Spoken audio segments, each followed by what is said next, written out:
Hey guys, চলে গিয়েছিলাম গতকাল সুরভির জন্মদিনে। আর সেখানে গিয়ে যা দেখলাম তোমাদেরকে দেখাচ্ছি, দেখো। আর ডেকোরেশনটা ছিল খুব সুন্দর, চারিদিকে লাইটিং করেছিল আর খুব সুন্দর লাগছিল, দেখো। আর এদিকে সবাই নাচছিল, তোমাদেরকে দেখাচ্ছি, দেখতে থাকো। আর ঢুকেই দেখলাম যে কফি, ফুচকা স্টলে ছিল। তো ওগুলোকে আমি স্কিপ করে খাওয়ার প্যান্ডেল চলে গিয়েছিলাম। আর খাওয়ার জায়গাটা ছিল এমনই, দেখো, দেখতে থাকো, কত সুন্দরভাবে সাজিয়েছিল। আর আজকের মেনু ছিল এগুলোই। আর মেনু অনুযায়ী পরপর খাবার চলে আসছিল।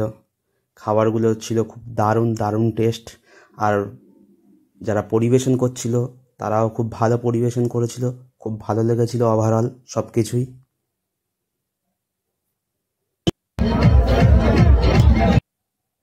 চলে আর লাস্ট পায়েস মিষ্টি খাওয়ার পরে মেনলি চলে গিয়েছিলাম জন্মদিনের স্টেজে।